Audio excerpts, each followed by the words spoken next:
program-program yang sudah beliau bangun dulu yang memang sekarang membuka akses ya, membuka akses atau meningkatkan jalan-jalan yang sudah beliau buka, sama di Ranupameti dan Mas Bodo. Dan bencana kita tidak lagi ada permasalahan, nggak ada dana tidak teranggarkan, tidak segala macam. Nah, ini juga harus kita pikirkan.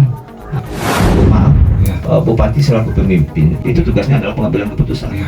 Kalau informasinya salah, untuk mengambil keputusan salah. Assalamualaikum warahmatullahi wabarakatuh. Dari kawasan Semurup, Kecamatan Airangan, Kerinci, kami baca luaskan melalui frekuensi modulasi 99,6 Andalas FM Radio Nyohan Kito. Selamat malam untuk mitra Andalas dimanapun Anda berada. Selamat malam juga untuk pemirsa Bundanya Putra Andalas yang sedang menyaksikan kita melalui streaming pada malam hari ini, dan juga pemirsa Andalas Channel. Untuk malam hari ini di edisi Minggu dan di ajang dialog kandidat, kita kembali mendatangkan salah seorang kandidat ya untuk calon Bupati Kerinci 2024-2029. Ada Pak Monadi dengan nomor urut 3 sesuai tema kita menggali visi misi calon Bupati Kerinci. Dan untuk malam hari ini ajang kita disponsori oleh Kopi Taki dan Teh Hitam Besti. Kita langsung sapa Pak Monadi. Gimana kabarnya Pak Monadi? Alhamdulillah baik. Sehat ya? Tetap sehat dan bugar. Sehat dan bugar nih. Rahasianya apa dulu nih Pak Monadi? Ya, rahasianya menjalankan dengan tulus dan ikhlas itu aja. Sehingga kita senantiasa semangat ya? Tetap semangat ya. Kadang-kadang kalau malam ini sampai jam berapa nih Pak Monadi? Rata-rata di atas jam 12. Rata-rata di atas jam 12. Rata-rata di atas jam 12 kita memberikan pemahaman ya, visi misi terhadap menjelaskan visi misi kita terhadap masyarakat yang sudah memberikan kesempatan, ruang dan waktu untuk bisa menyampaikannya. Dan kemudian juga kondisi ini sudah berapa lama nih berjalan? Begadang gitu. Yang jelas fokus sebelumnya pernah ya, sebelum kita ditetapkan sebagai pasangan calon nomor urut, kita sudah menjalankan hal yang seperti ini.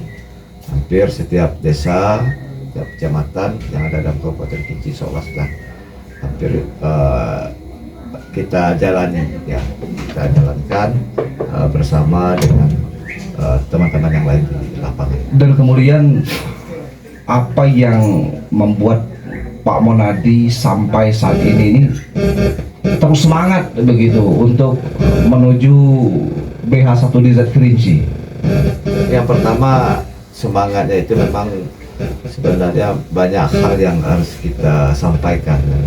Dengan semangatnya itu banyak hal, banyak informasi yang belum tersampaikan ke masyarakat berkaitan dengan visi misi kita. Terus ada beberapa program unggulan yang harus kita sampaikan dengan masyarakat. Pertama, banyak yang bertanya-tanya apa itu pejuang petani. Ya, ini yang harus kita jelaskan. Karena ketika kita nanti ditakdirkan jadi pasangan nomor 3 ini, insya Allah betul-betul bagaimana kita bisa meningkatkan pengembangan ekonomi kita ini yang berbasis pertanian. Kenapa? Karena memang kita ini potensinya dominan adalah pertanian. Jadi tidak muluk-muluk kalau kita bicara tentang pertanian dengan masyarakat. Pak Monadi, siap. Kenapa Pak Monadi membuat jargon pejuang petani, petani pejuang? Ya. Pertama, kenapa kita membuat jargon pejuang petani, petani pejuang? Karena memang kalau di sisi, mohon maaf, di sisi saya pribadi, karena pejuang petani itu kan di posisi individual atau di sisi saya sendiri. Artinya pejuang petani itu bagaimana kita bisa memperjuangkan nasib petani. Karena mayoritas masyarakat Kerinci ini adalah petani. Artinya kita betul-betul ingin ketika ditakdirkan jadi, insya Allah kita akan bisa memberikan peningkatan ekonomi masyarakat di bidang pertanian. Banyak memang kalau kita bicara kendala, masalah yang ada di pertanian ini, terutama mohon maaf infrastruktur jalan selalu orang mengatakan jalan Renah Pemeti. Iya. Hampir setiap apa namanya, setiap Momen politik mungkin. momen politik dijadikan ajang untuk jualan-jualan. Nah, padahal kita sudah punya konsep sebenarnya, bukan berarti kita tidak punya alasan. Kenapa memang kalau kita ditakdirkan jadi seperti jalan Renah Pemeti, jalan Renah Pemeti, jalan Masgo ya, yang merupakan sentral pertanian. Iya. Nah, setidak-tidaknya itu bisa kita perbaiki, kita tingkatkan, kita optimalkan untuk bagaimana akses jalan menuju pertanian itu, terutama saudara-saudara kita yang menuju Renah Pemeti, saudara-saudara kita yang menuju di Masgo ini memang perlu perhatian khusus lah, karena memang hampir masyarakat Kerinci,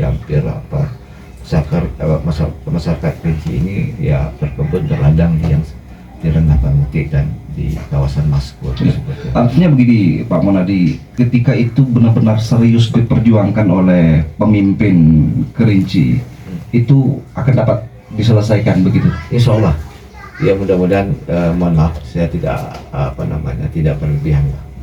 Salah satu visi misi kami, salah satu praunggulan kami sebenarnya, kalau boleh kita kembali ke 15-10 tahun yang silam.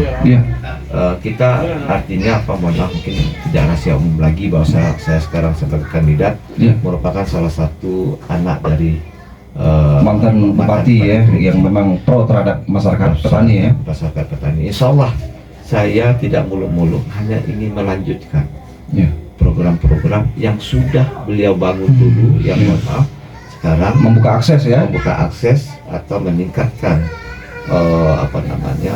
jalan-jalan yang sudah beliau buka, terutama di Renah Pemeti dan Masgo dulu. Dan insya Allah pada waktu itu masyarakat petani sangat menikmati dengan keadaan-keadaan, sehingga masyarakat tidak lagi banyak yang tidur dengan dibukanya akses. Saya terkenang apa yang beliau sampaikan dulu, katanya di Kerinci banyak lahan tidur, bukan lahan tidur yang banyak, tapi masyarakatnya yang banyak tidur. Beliau buka akses, sehingga seperti yang kita lihat sekarang mereka semangat berladang ya. Artinya masyarakat tidak tidur lagi ketika akses jalan itu terbuka, akses jalan itu baik. Tapi saya berpikir, kalau dulu mohon maaf, teman-teman kita, keluarga kita yang dari Kemantan, keluarga kita dari dari Pendung, keluarga kita yang sebagian daerah timur, Sungai Tutung, Pungut dan sebagainya, banyak yang berladang mungkin di luar Renah Pemeti. Tapi ketika dibuka akses jalan ini, mohon maaf, sangat bergantung saudara-saudara kita yang saya sebutkan tadi, Kemantan, Sungai Tutung, Renah Pendung juga ada desa-desa yang lain. Itu sangat betul-betul berharap sangat dengan dibukakan akses itu, betul-betul menginginkan bagaimana nanti jalan infrastruktur yang menuju ladang ke Renah Pemeti itu bisa bagus. Begitu juga saudara-saudara kita yang di Masgo, yang juga ada di Air Mumu dan sebagainya itu. Mereka menunggu pengoptimalan akses yang memang secara dasarnya sudah dirintis agar bisa secara maksimal, itu seperti menanti hujan datang dari langit. Apakah ini berarti pemerintahan sebelumnya itu tidak serius atau seperti apa nih Bang Mon? Serius, mungkin serius, tapi kita tidak bisa memberikan penilaian. Dialah masyarakat memberikan penilaian terhadap kebijakan-kebijakan yang telah dilakukan 10 tahun yang lalu. Tapi insya Allah ketika kami tidak berbicara belakang, tetapi kita ke depan, ketika kami ditakdirkan nanti Monadi Morrison dengan pasang Bru nomor 3 ini, kami insya Allah dalam beberapa tahun ke depan kita akan betul-betul mengoptimalkan. Artinya betul jalan jangan jadi momok terus, jalan Renah Pemeti dan jalan Masgo ini. Jangan jadi momok, karena memang betul perlu dilayani. Kenapa? Karena berapa jumlah, kalau kita berpikir, kita berpikir banyak banyak penghasilan atau roda ekonomi yang berputar di Renah Pemeti dan Masgo itu sendiri. Termasuk juga di daerah-daerah yang seperti penghasil kulit manis ya Pak Menyan. Iya. Kemarin kita sudah mencoba juga hadir di Sungai Bertung. Pada umumnya adalah bagaimana mereka akses jalan itu. Artinya apa? Di pertanian ini Ya. sekarang masyarakat petani itu menginginkan bagaimana akses jalan. Nah, seperti contoh misalnya kita juga tadi yang saya sampaikan juga di samping Renah Pemetik dan Masku juga seperti Surat Deras, Iya. Pangkat, itu juga menjadi perhatian juga kita karena itu juga sentra-sentra ekonomi. Ya banyak juga dari, mohon maaf, dari Kota Tengah Sungai Bermas, artinya banyak, ya kan? Begitu juga kalau di Kebun Baru itu bagaimana akses jalan dari Kebun Baru ke Danau Kuning, ya, Iya. itu artinya itu sentra-sentra ekonomi masyarakat yang berkaitan dengan pertanian itu. Baik, Pak Monadi, sebelum kita lanjut ini, barangkali Pak Monadi ingin menyapa para pendengar kita yang memang mayoritasnya adalah masyarakat pertanian ini. Ya. Silakan. Oh ya, baik, masyarakat Kabupaten Kerinci, artinya yang mari bersama dengan kami sebagai suatu pejuang petani, mudah-mudahan petani pejuangan bisa bergabung menjadi petani 4P, petani pejuang dan pejuang petani. Mudah-mudahan kita bersama-sama bisa membangun Kerinci, karena memang membangun Kerinci itu tidak bisa dengan seorang pemimpin saja, tetapi juga pengikut masyarakat juga memberikan partisipasi supaya mendapatkan pemimpin yang berkualitas. Artinya untuk soal akses yang secara optimal dan layak tadi itu menjadi prioritas dari Bang Monadi. Ya, itu yang kita prioritaskan. Di samping kita memang secara visi, secara struktur, secara misi kita memang di tata kelola pemerintahan yang baik itu memang jadi nomor satu. Kenapa? Karena kalau memang kita punya program kegiatan infrastruktur, tapi kalau tidak dilaksanakan oleh aparatur yang aparatur yang berkualitas, yang punya integritas, maka apa yang kita inginkan, apa yang kita maksud infrastruktur, jalan dan sebagainya tidak akan tercapai. Artinya mental birokrasi ini, mohon maaf, betul-betul bagaimana betul-betul merasakan, betul-betul bagaimana bisa memberikan pelayanan yang terbaik. Nah, kenapa? Karena konsep birokrasi sekarang itu bukan lagi dilayani, tapi betul-betul melayani. Insya Allah ketika kami takdir, kami adalah sebagai pelayan masyarakat, bukan minta dilayani, tetapi adalah bagaimana bisa memberikan pelayanan kepada masyarakat yang terbaik. Pengoptimalan akses seperti yang disampaikan oleh Bang Monadi tadi, yang mana seperti kita ketahui itu kunci ya Bang Monadi ya, kunci. Ketika akses itu baik, maka ya sebanyak apapun hasil dari produktivitas pertanian itu dapat kita keluarkan dengan baik ya. Betul.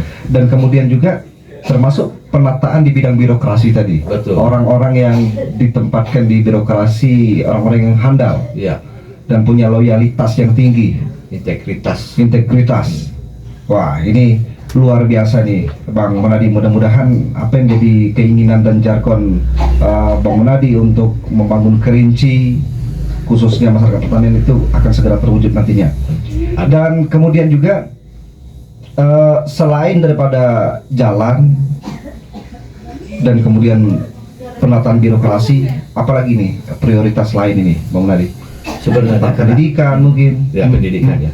Jadi memang kalau kita bicara tentang apa yang kita harus laksanakan, Ya. saya pernah mengatakan kita 3 potensi di Kabupaten Kerinci.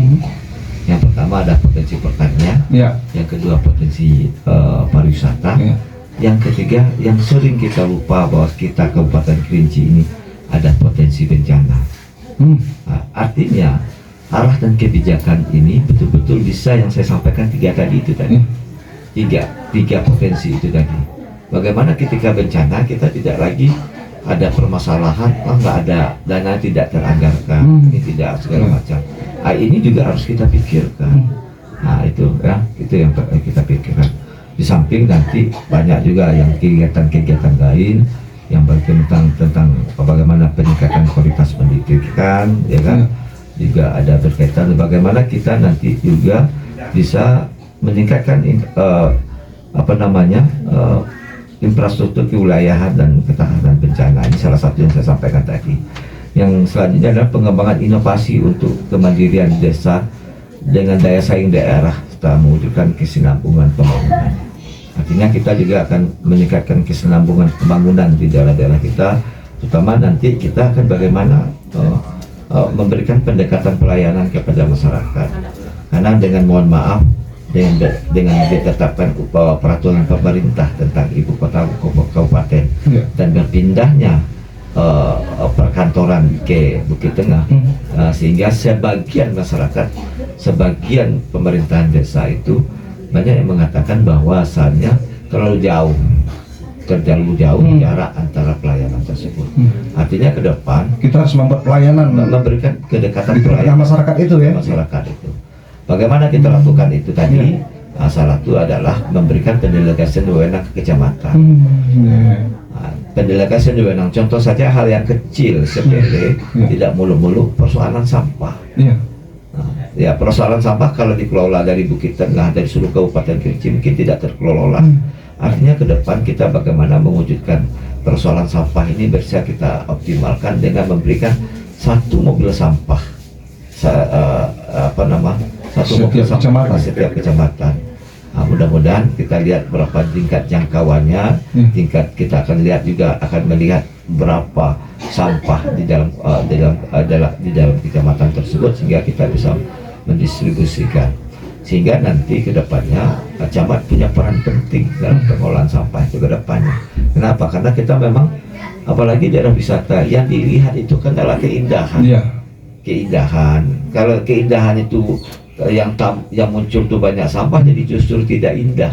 Artinya justru jorok jadi jorok. Artinya orang datang pertama tidak mau lagi datang di Kabupaten Kerinci. Nah, itu. Selanjutnya nanti kita ada samping itu, di samping pendekatan pelayanan, kita memang betul-betul ada namanya bunga desa. Bunga desa itu adalah bupati nginap di desa. Bukan cewek bunga desa bukan cewek. Bukan simpedes. Kalau simpedes itu kan simpanan perawan desa, bukan seperti itu dalam tanda kutip ya. Tetapi bunga desa ini adalah bupati nginap di desa. Banyak kegiatan pelayanan yang di luar jangkauan, mungkin pelayanan KTP, pelayanan pembayaran pajak, pembayaran PBB dan sebagainya, berada di desa gitu. Bupati nginap di desa. Betul-betul nginap nih gimana? Betul nginap. Di mana nih nginapnya? Artinya kita akan memberikan pelayanan, bisa memberikan artinya menyimak aspirasi dan usul dari masyarakat. Kenapa saya katakan demikian? Banyak memang informasi yang kadang-kadang tidak sampai kepada bupati. Mohon maaf, bupati selaku pemimpin itu tugasnya adalah pengambilan keputusan. Kalau informasinya salah, itu pengambilan keputusan salah. Jadi harapan kita ke depan ketika kita betul-betul bisa mendengarkan langsung mendengarkan langsung apa yang menjadi kebutuhan masyarakat, apa yang menjadi keinginan masyarakat itu, sehingga kita bisa mengambil keputusan benar, tidak mengurangi permasalahan yang muncul di tengah masyarakat. Kenapa? Mohon maaf, mungkin saya ini didampingi oleh Pak Mensadia yang dulu pernah jadi anggota dewan. Beliau ini banyak memperjuangkan, tetapi kadang-kadang di pengambilan keputusannya itu di eksekutif tidak. Kadang-kadang dewan sudah melaksanakan tugasnya dengan baik, tapi dalam proses pengambilan keputusan di eksekutifnya itu yang tidak sesuai.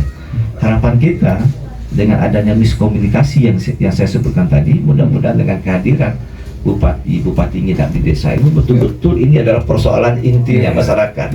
Kita bisa menyerap permasalahan masyarakat itu sendiri. Mungkin juga selama ini mereka tentu sangat kesulitan untuk bertemu secara langsung Betul. Nah, ini malah bupatinya yang mendatangi di desa. Bupati wakil bupati. Bupati dan wakil bupati. Tapi judulnya sih ada bupati dan bupati nginap desa. Bunga desa itu bupati nginap desa, bukan berarti bupati saja. Mungkin dengan forum Kopinda nanti juga nginap. Mungkin ada Pak Polresnya, mungkin akan ada sosialisasi hukumnya.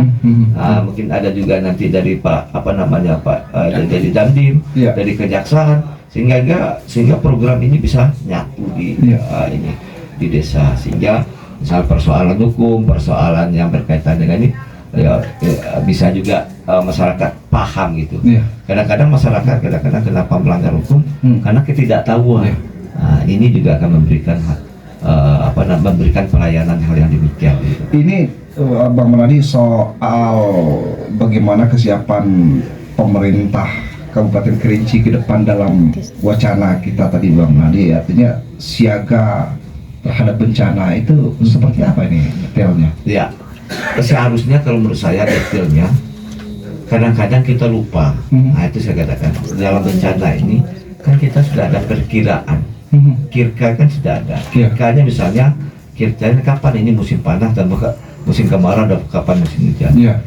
Ya, hal tersebut ketika ini kan ada biasanya hal seperti itu pemerintah pusat sudah mengingatkan. Akan ada ke musim kemarau, mungkin ada musim hujan dan sebagainya. Tindak lanjutnya dari hal tersebut, dari hasil musim kemarau berarti kita apa yang harus kita siapkan, kebijakan apa yang harus kita siap kalau memang di bulan ini adalah musim kemarau. Apa supaya sawah tidak keringan mungkin ya? Keringan berarti secara antisipasi ini mungkin kita sudah siap pompanisasinya, ya kan, bagaimana air tetap mengalir, itu salah satu contoh. Begitu juga misal potensi musim hujan. Salah satu longsor dan lain sebagainya, itu juga perlu antisipasi. Jangan nanti mungkin kita kesiapan alat berat, ya kan, jangan nanti operasionalnya tidak ada. Ini kan menghambat juga kita dalam memberikan pelayanan kepada masyarakat. Ini Bang Monadi, terkait program sampah tadi saya sangat sepakat, dan kemudian juga ini Kerinci ini termasuk daerah potensi banjir tadi. Ini bagaimana Bang Monadi untuk menangani masalah banjir? Potensi banjir kan kita lihat dulu, artinya memang kita kembali kepada kewenangan. Ya. Misalnya kalau di Kerinci yang sering banjir itu, kalau dibilang banjir, salah satunya itu adalah di aliran Sungai Batang Merau. Salah satu yang kena dampak itu biasanya kalau memang yang sering kena dampak itu adalah Desa Lubuk Suli. Nah, Desa Lubuk Suli. Kalau kita kembali kewenangan, berarti ini adalah kewenangan pemerintah pusat, balai. Artinya bagaimana kita bisa meningkatkan koordinasi antara pemerintah pusat dalam hal ini balai wilayah sungai, balai wilayah sungai dengan pemerintah daerah, atau memang ada langkah-langkah lain, karena ini kembali kepada kewenangan. Nah, itu ya, di samping itu mungkin ada juga sebagian wewenang itu yang bisa dilaksanakan oleh daerah. Salah satunya mungkin kita melalui dana desa, melalui APBD, misalnya peningkatan meninggikan tebing di pinggiran sungai itu, sehingga juga tidak mengurangi dampak terhadap banjir tersebut, terutama di daerah di daerah Lubuk Suli. Tetapi sekarang, mohon maaf, banjir bandang itu tidak terjadi di aliran Sungai Batang Merau saja. Sekarang sudah tadi saya mohon maaf dari Kayaro di Kebun Baru, salah satu ibu-ibu majelis taklim menyampaikan, siapa kami banjir kalau hujan. Nah, bagaimana Bapak ini? Salah satu bagaimana terutama di daerah-daerah pinggiran hutan Gunung Kerinci itu bagaimana bisa kita lakukan tindakan preventif. Samping juga ada tindakan yang harus kita lakukan, bagaimana kita misalnya mungkin lahan yang sudah sudah gundul gitu ya. Sudah gundul itu mungkin bisa kita reboisasi dengan melalui apakah nanti tanaman yang bermanfaat bagi masyarakat. Salah satunya adalah tanaman kopi, salah satunya. Samping tanaman-tanaman yang lainnya gitu, Bang. Oke, baik. Ini Bang Monadi, ada satu atensi yang masuk dari Putra Ki46 dari IG Instagram. Bisa dijelaskan sedikit Pak Monadi apa yang menjadi pertimbangan dan keistimewaan dari Pak Morrison pada akhirnya Bapak memilih beliau sebagai pasangan? Berkaitan dengan pasangan Pak Morrison. Yang pertama, saya menginginkan begini, hampir mohon maaf saya sampaikan, hampir di akhir-akhir jabatan hubungan antara bupati dan wakil bupati itu tidak harmonis. Artinya saya ibarat pasangan ini betul-betul pasangan yang sudah saya lihat bukan 1 hari dan 2 hari dan 3 hari, bukan 1 bulan dan 2 bulan, Bertahun-tahun ya? sudah bertahun-tahun.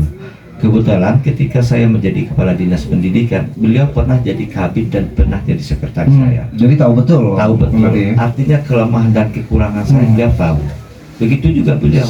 Sebaliknya. Artinya ya kami berdua itulah kalau ibarat dalam satu, kalau boleh kita menggunakan istilah Padang Sumatera Barat, kami ini cebek-cebek bulu ayam.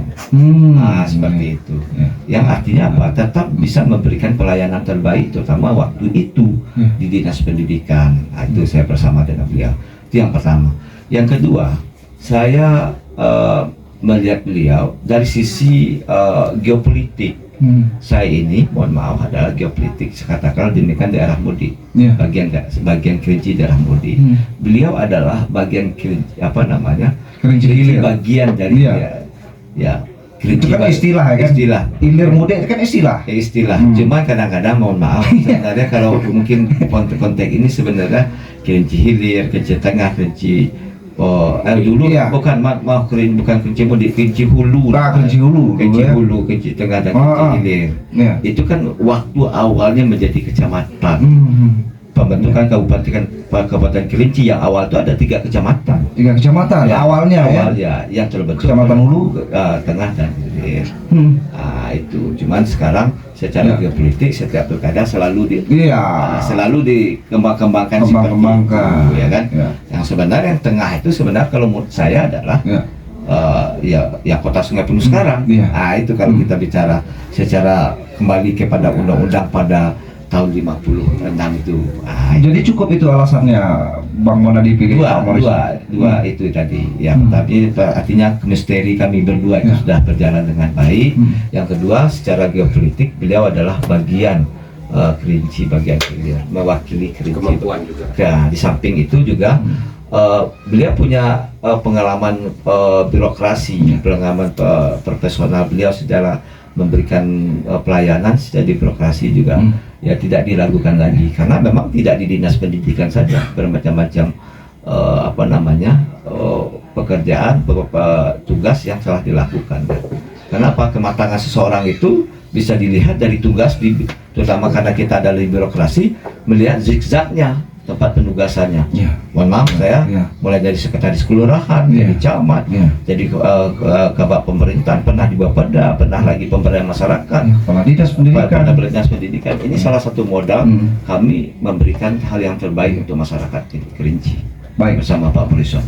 Dan kemudian Bang Monadi, soal bagaimana Bang Monadi mengajak tim untuk senantiasa berpolitik secara santun ini. Ya mungkin tim pemenangan selalu saya sampaikan, selalu kita bagaimana politik riang gembira. Karena perjalanan kalau bagi saya prinsipnya adalah jangan artinya kalau kita menghidupkan lilin kita, jangan matikan lilin orang lain gitu. Prinsipnya itu saja, ya kan, perjalanan seperti itu. Artinya ada hal-hal gesekan-gesekan, itu hal yang biasa, itu bumbu-bumbu dari pilkada. Ya, artinya saya selalu mengajak pada tim pemenangan, baik itu di Korcam atau Kordes, ya kan. Artinya memberikan pemahaman yang demikian. Artinya bagaimana kita mengajak, memberikan pemahaman, menjelaskan visi misi program apa yang akan kita lakukan ketika kita terpilih nanti, pasangan Monadi terpilih. Prioritas lain mungkin yang secara tidak langsung belum disebutkan tadi nih Bang Monadi, kan memang kalau kita berbicara tentang Kerinci tentu sangat banyak ya. Tapi hal-hal yang secara garis besarnya saja selain apa yang sudah disebutkan tadi, apa lagi nih sebenarnya kadang-kadang kita lupa banyak ya kalau di bidang pertanian. Ini contoh aja Pak, kita punya potensi varietas yang ada di Kabupaten Kerinci ini, varietas misal itik. Kita punya varietas sendiri, tapi kita lupa. Kenapa kita tidak kembangkan itu kan? Padahal potensinya cukup luar biasa juga. Ya, lumayan paling lumayan ya. Dan itu diakui di tingkat kementerian, terus diakui secara nasional, diakui. Bahwa di Kerinci ini punya varietas itik. Bukan orang Kota Mejidan aja yang punya potensi untuk mengembangkan itik. Bisa saja tempat yang lain. Artinya yang kebetulan namanya varietasnya adalah varietas Itik Kota Majidin. Iya, iya. Contoh yang lain misalnya, kita punya varietas jeruk, Hmm. jeruk Pulau Tengah. Tapi jeruk sekarang anjlok harganya nih, Bang Munadi. Gimana nih? Itu bukan persoalan, karena itu saya katakan tadi, memang sekarang katakanlah harganya di luar, mungkin di tingkat pasar kah atau bagaimana. Itu satu, itu mungkin pasar. Tetapi kenapa kita tidak kembangkan Iya. varietas-varietas yang ada di kita Iya, gitu. iya. Nah, kapan perlu nanti kita membuat varietas baru, misalnya di Kerinci ini kan misalnya ada cabai, Iya. varietas lokal Kerinci. Lokal itu kan lokal Kerinci. Iya, iya. Cabai sumbat. Ah ya, itu yang tidak menutup kemungkinan ada muncul varietas-varietas baru di bidang pertanian. Iya, seperti alpukat. Alpukat, ya kan, alpukat. Seperti contoh sekarang, mungkin kita belum tahu, alpukat biasanya di tingkat ketinggian itu tidak bisa tumbuh, tidak berbuah. Tetapi kita lupa, di kayu aro itu sudah ada pokat Ya. yang sudah bisa berbuah. Oh iya. Karena prinsipnya misalnya pokat itu di daerah ketinggian minimum itu Ya. bisa berbuah. Tetapi di kayu aro sekarang sudah ada varietas yang mati, mudah-mudahan ini perlu kita kembangkan. Nah, artinya potensi-potensi yang seperti itu yang saya maksud itu perlu dikembangkan. Contoh misal kita sekarang ini, misal kayu manis dan kopi misalnya. Kenapa kita menggunakan varietas yang lain? Iya. Kenapa? Karena apa? Saya yakin dan percaya pelepasan varietas itu beda ketinggian. Saya yakin. Iya. Nah, ketinggian berapa? Iya. Jangan kita kadang-kadang, mohon maaf, contoh bawang. Kita misalnya di daerah medium seperti di Sulak, Semurup sampai ke Temiai dan lumpur lah, lumpur gitu. Bawang, padahal potensi bawang itu tidak harus bagus di kayu aro. Padahal potensi yang daerah-daerah yang lain yang saya sebutkan tadi juga bisa. Kenapa tidak? Nah itu. Ya. Oke. Itu di samping banyak hal lagi. Misalnya contoh nih, kita kembali misalnya yang sudah punah, kayu pacak. Iya. Ya kan? Kenapa kita tidak kembangkan kayu pacak? Iya. Kenapa kita tahunya kita bisa menebang, tetapi kenapa kita tidak bisa memberdayakan? Ya. Di misalnya salah satunya potensi kita yang ada di Kabupaten Kerinci. Baik, tentunya kita semua berharap nanti Bang Munadi bisa mencermati segala potensi yang ada di Kabupaten Kerinci, khususnya untuk dikembangkan ke depan. Ini untuk closing statement ini, Bang Munadi. Sekaligus saya nitip juga satu pertanyaan, bagaimana ke depannya dan Bang Munadi untuk memajukan kearifan lokal di Kerinci, terkhusus perhatian masalah adat dan kebudayaan. Itu tentu Bang Munadi sudah punya langkah-langkah tersendiri dalam hal itu. Sekaligus closing statementnya Bang Munadi. Ya, silakan. berarti kalau kita memang intinya ke depannya pembangunan kita juga berbudaya. Ya. Ya, pembangunan kita juga menghargai budaya. Seperti contoh misalnya saya sangat secara sejarah pembangunan kita seperti contoh yang telah disampaikan bahwa kita misalnya di Tanjung Tanah itu ada Batu Patah. di Tanjung Tanah. Oh, Tanjung Tanah. Artinya kan Melayu kuno yang Ya, naskah Melayu kuno yang naskah tertua. Dan kenapa itu tidak dikembangkan? Artinya ini kan potensi. Artinya ini betul-betul bagaimana kita bisa mengembangkan hal yang demikian. Artinya kalau kita berbudaya berarti punya estetika di dalam membangun tersebut. Artinya memikirkan juga artinya memikirkan juga pembangunan yang berbudaya. Di samping itu, mohon maaf, kita juga ke depan kita kan di Kabupaten Kerinci ini banyak suku-suku yang mau hadir di Kerinci itu sekarang ini punya suku Kerinci itu sendiri. Ya kita yang kedua mungkin suku Minang, suku Batak, dan suku Jawa. Ya artinya suku Jawa yang bukan secara perkembangan ini memang sudah lama. Nah, sudah lama. Artinya secara peradaban mereka pernah ada di Kerinci peradaban. Nah, kenapa tidak? Misalnya seperti budaya kuda kepang. Bagaimana ini dari semua budaya yang ada itu kita Bhinneka Tunggal Ika kan, tetapi kita tetap satu. Itu harapan kita ke depan, ya. Misal kuda kepang, misal banyak hal lain. Jadi sehingga dalam satu momentum itu memang nampak hidup kebinekaan, tetapi tetap satu adalah Kerinci. Bukan Kerinci saja yang dimunculkan, itu tidak. bukti bahwasanya Kerinci itu heterogen ya. Ya heterogen, itu. Dan itu saya lihat itu pernah di beberapa tempat seperti itu. Mohon maaf, pernah di Malaysia ada budaya Cina, ada budaya Melayu, ada itu ya, banyak budaya sehingga menjadi satu. Kita menginginkan hal yang demikian karena semuanya adalah Indonesia. Tapi adat, istiadat dan budaya Kerinci tetap di nomor satu kan Tetap di ya, nomor karena satu. sesuai seloka adat di mana bumi dipijak di situ langit dijunjung ya, Betul, Bung Nadi. betul. Mungkin masih ada yang lain nih Bung Nadi. Kami rasa itu ya, artinya kami berharap nanti setelah pada tanggal 27 Ya. kami mengajak pada masyarakat Ya. Kabupaten Kerinci untuk memilih nomor 3 pasangan Munadi Prism. Ya. Baik, terima kasih Terima kasih. Bung Nadi atas kehadirannya di Andalas FM, Bang Sediar dan juga tim yang lain ya. Dan terima kasih untuk mitra Andalas dimanapun Anda berada, untuk pemirsa Bundanya Putra Andalas dan pemirsa Andalas Channel. Saya Andi Andalas pamit undur diri, dan selanjutnya kita akan undang untuk kandidat yang belum sempat duduk di kursi Andalas pada malam hari ini. Baik, kami pamit undur diri. Assalamualaikum warahmatullahi wabarakatuh. Waalaikumsalam.